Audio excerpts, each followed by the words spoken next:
Do you find yourself apologizing for being who you are? Today we're talking about self acceptance and knowing that you are enough on this episode of Coffee with Tea.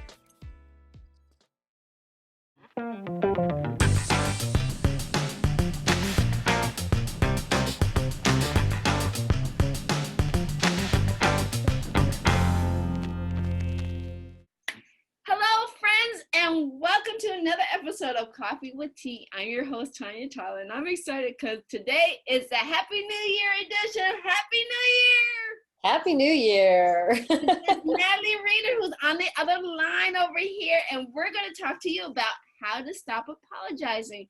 But before we get into this, tell me, Miss Natalie, how was 2020 for you? Let's just say, like most people, let's just forget it and move on. We got through it, and we're here to talk about it, and let's just make a brand new year. So, Happy New Year couldn't have come fast enough. I heard an analogy once. Can't we just unplug it and plug it back in like we sometimes do to our computers or servers when they don't want to go right? So I thought yes, that would have been good. Like we just had to do with this video recording. Yeah. But it's a new year and a new start, and off we go. So yes. Yes. So I'm it's a pleasure to have you on. Like I said, we had a little technical difficulty, but like I said, it's the joy of the journey along the way. So thank you for coming on this ride there, Miss Natalie, because it's been fun. I've been looking forward to this. So this is great to be here with you. So yeah, for those who don't know, your company is called A Niche of Nature, correct? Correct. And for those who really would like to get to know about what you do and stuff like that, would you care to share like how you got started and what is it that you do? Okay, so education was my I want to be what I want to be when I grow up, was a teacher. So I taught for a number of years as an early childhood intervention specialist, director, administrator, so had many hats in that, and art minor, so I always loved the arts that way. But as things change and career paths kind of take down different, I guess you could say a different course or a different trail, teaching in the classroom was not there anymore. And so I still love teaching. I love seeing that aha moment when people learn something new. So as I began a journey of outdoor education for children, that was still something I still do and love that. So out of that, you can't be outdoors, you can't enjoy nature without understanding all of the aspects, which rolls into the elements of health and wellness. And obviously our last year was super focused, lasered on health and wellness and how do we and all this, and just have really enjoyed getting to know what that means. I've always been conscientious about it, but decided people don't have enough information to make the best decision. And so my drive for the niche of nature was, people were like, you need to pick one thing.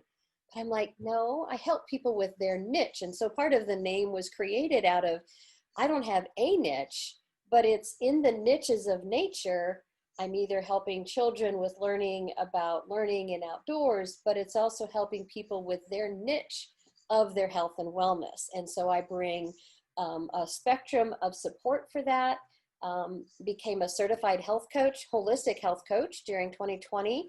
Also graduated in December with the certification as an certified aromatherapist. So again, credentialed myself in that professional practice. That's always important to me. About, sure, we can talk about things all day long, but if I really want you to find value in me, I need to do the homework, and I need to do the labeling or branding that goes along with the integrity markers that are very important to me. And so having that holistic health coaching brought in the health and wellness aspects and the content, and then the certified aromatherapy is just another aspect of helping with that wellness using some of those natural and holistic approaches. So this is the kickoff to starting this over, in the sense of, I had a good plan for 20, but other things had a different plan instead.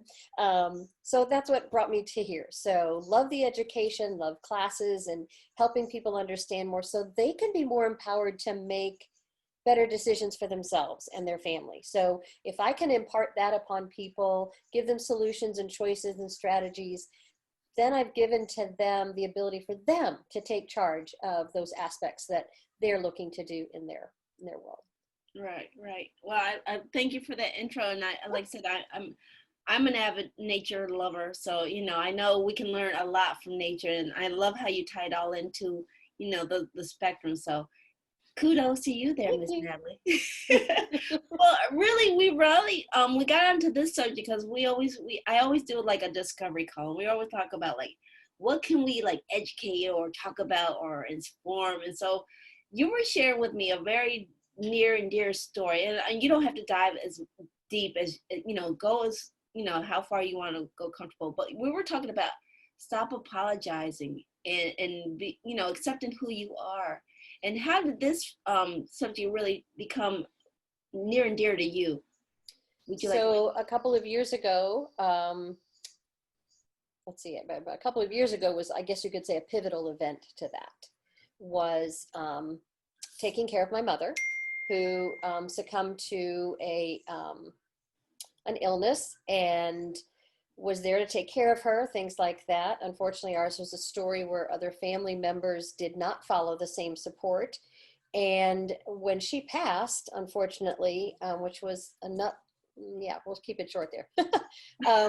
There were a lot of things that came to mind to me. And looking back and realizing, I always want to make people happy. I tend to be, I wouldn't say a people pleaser because I'm not going to do things that go outside of my values or my values or my principles. But I realized I was spending so much time taking care of other people.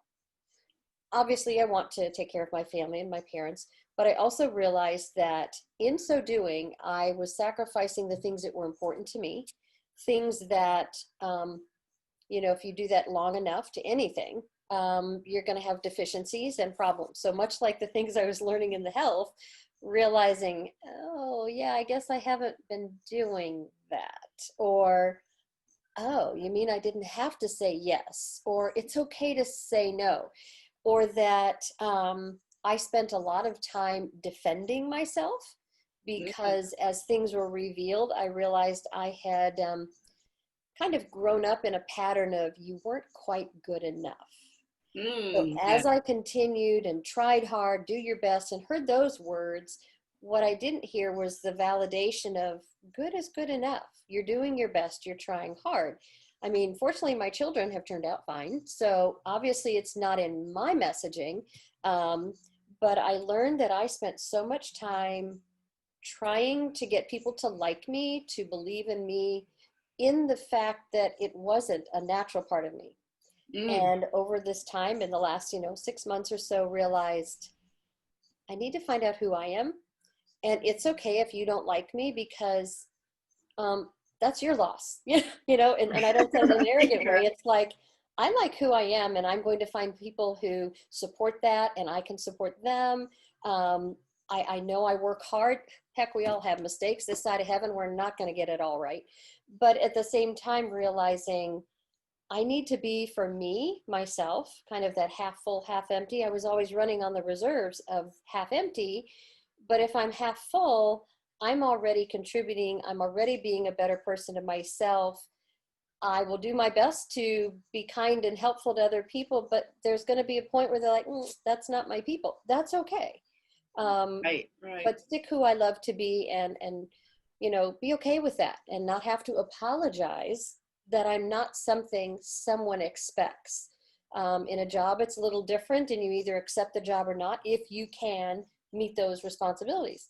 But in relationships, we're going to agree to disagree. We're going to have places that we're alike and different, but I'm not going to apologize for the things I love or the things that make me who I am. If they're hurting somebody, obviously I will be the first one to call myself out on that. But in general, I want to just love and be loved and not have to be convincing somebody I'm worth it, or apologizing if I'm not rich or famous or skinny or whatever, or Right, right, peanuts. right. So I think that's, without getting belaboring on this one, but I think that was a huge part, was I spent too much time trying to convince people that I was worth it because I didn't have enough belief in myself that you are enough. And Right, right. once I could get to that point, sure, I have things I wish I could have done differently or gotten to a different milestone or place in the game, but I gotta be where I am and like Right. that. Right. And I like I said, for those who relate to what Natalie is saying, please consider hitting that like button, or put a comment in the box saying, me too, I suffer as well, and realize that this is always going to be an ongoing journey as you grow. So what steps did you take within yourself, or are you still taking, to really get out of that apologizing mode? I mean, we all slip into it. So, but I mean, it's always a conscious. What helps you bring that to the forefront when you think about it? As a teacher, I was always great about bringing those little caveats to my students of things that affirmed them, made them reach for their potential. I practiced everything, but did not practice it on my own. I worked it well for others, but forgot to go, oh yeah, I guess I could follow that too. So it was taking to mind, a lot of it is right here. People can overcome some of the most drastic situations that are not good for them. And though I wasn't in an abused or, addiction kind of situation, it still had that remnant. It was a learned way, and I had to find a way to break from that. But the thing I needed to do was talk to myself, and did a lot of work with Deb Erickson's mindfulness and mindset, kind of resetting things that, oh yeah, I knew that. Well, then say it loud, sing it from the mountaintops and believe it. Don't just say it, but believe it. And then again, putting things in my life or removing things from my life that were getting in the way of being able to be who I was. Something as simple as giving away a bedspread that somebody gave to me because they didn't need it anymore, instead of going, that's not my color, that's not the design I want. That's kind of a graphic design with that, but the idea of find those things that keep you from being yourself and realize that it's okay to change. But then having to put things in life, like getting up at a very specific time, getting into my devotions, setting my goal for the day, whether I was working from home or out on errands, get up, get dressed, get cute was something, one of our coaches has often shared, like, get up and be, and Right. Once you get yourself into that and have focuses and have goals, you can reach them. You have a lot more energy that goes into them as well. Right. So I love your message and stuff like that. So what's the one, I think you touched on it, that we don't hear it for ourselves, but what's one thing that can help you bring it to the forefront when you start to feel like you're getting too apologetic for something that's really nothing you can control? Right. It's not you. It's just, Right. A lot of people say, oh, I'm sorry, and you'd be like, why? Mm-hmm.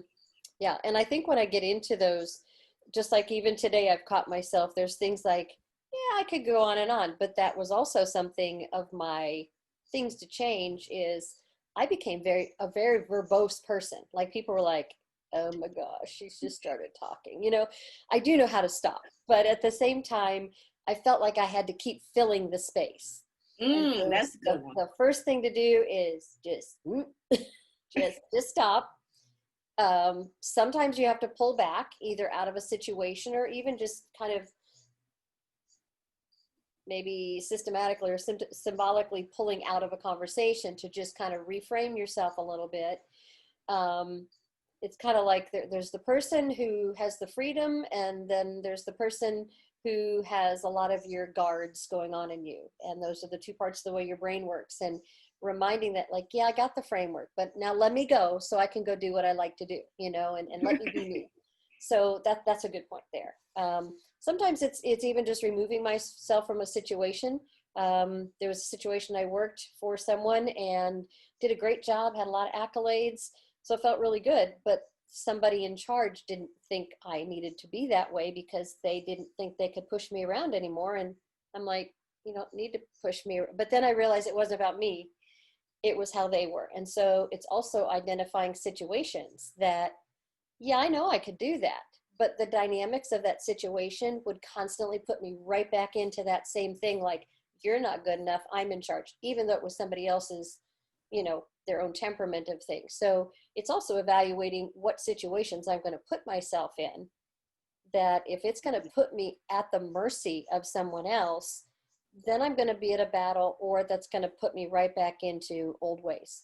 Right, You know, right. let me just be compliant, you know, and then I've just shut myself down.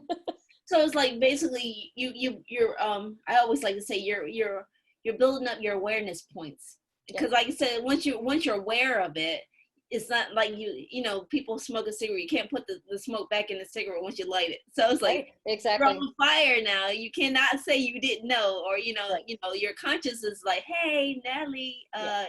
we don't do that anymore. Right. So It's like that. That's the that you. There's a song. Danny Goki sings a song that I don't live. You know, you don't live there anymore, or let your heart begin again is what it is. But even though his was at the loss of a daughter, and the mournfulness and that emptiness of how do I go on, it's that point of you don't live there anymore. And those words at the time were very good to me in the sense that, you know, in that same way, I need to let that old way die and be done, and know that it had its purpose, it had its time, but I don't live there anymore. And I need to move beyond it and be, you know, serve it and honor it, that, okay, yeah, that was me, but I need to be something else and move beyond it. And, you know, let your heart begin again, you know, find that joy and find that excitement that you have. So, Miss Natalie, we're getting close to the end, and I got like two key questions for you. It's like, Mm-hmm. what advice would you give somebody who's realizing, hey, I'm like Natalie, and I do apologize a lot. What would you say to them?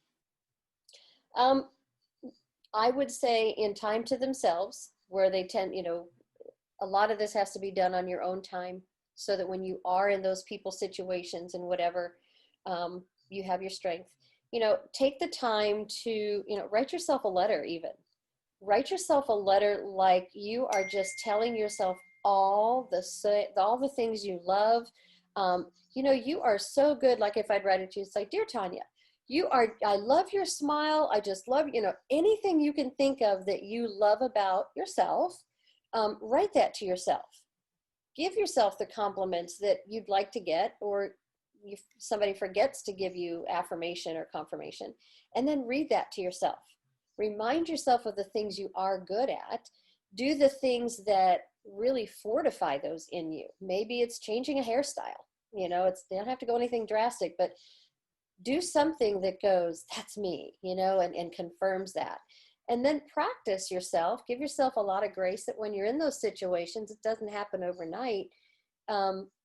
Simply just stopping talking sometimes, or stopping yourself from saying, oh, I'm sorry. Say something like, I guess I could see how you'd feel that way. You know, take the I'm sorry and turn it into something like, oh, that's a good way to look at it. Or, you know, I hadn't thought about that. Because in that same way, it lets them have an opinion and it lets you have yours, but nobody's apologizing for either. And then that kind of gives you strength going, well, good. You know, because the more we apologize, the more people will give us things that we don't deserve. Well, I love that. I love that note. So I know we're wrapping up the end of this a 20-minute segment, but Mm-hmm. where can people find more information about you, your services, and what you do? So the website's not quite up yet. It's trying to be a landing page because, of course, the niche of nature is all my niches. But my email is simply that, a niche of nature, niche spelled with Niche, a niche of nature @gmail.com. I do have a Facebook page called A Niche of Nature. That's another place that they can kind of check things out. Reach out to me on LinkedIn, Facebook, wherever. Different people use different platforms, and I will definitely reach out, and I'll definitely put out there, and you'll see on those platforms when that website's going to be up and running. So then you'll have a place you can go in and see the different things from, you know, nature's education to wellness, the coaching, and how to use all the different supports in that holistic approach to health and wellness. Well, thank you, Miss Natalie, and I appreciate you sharing your journey story with us. Thanks. You I hope know, it wasn't too sober here. Sometimes I get in my groove and then it's like, oh, you stopped smiling. So I see, love to have fun. what did we? I apologize, talk didn't about? I? I just didn't. What did we just talk about? Oh my. But you're right. But see, there again, I'm still learning. You know, we became very visual. Like I may get all nice and dressed, but I'm thinking my face is saying something, and then I look at recordings going, oh, I need to work on that. So that is still a work in progress. That's an awareness point. That's why that's why checkpoint, awareness point. So you got me. Yep. I want to say thank you for your sharing your message, and I want to close out with saying that feedback is always welcome. Email us if you have any guest or show ideas. Links to all of the sites that Natalie mentioned will be posted in the comments. Thank you for listening, and if you're enjoying us, please give us a thumbs up. And like I said, follow up with a comment. I could always follow up with Natalie. And as we go into this new year, kicking it more into, and you're enjoying the insights that everyone is sharing, please consider hitting that subscribe button over there. And remember, take things in stride, go with the flow, and create your own path. And we'll see you back here because it's a new year, new you. So happy New Year. See you later. Bye. Share with us. What was one of your takeaways from today's show? Post your answers in the comments.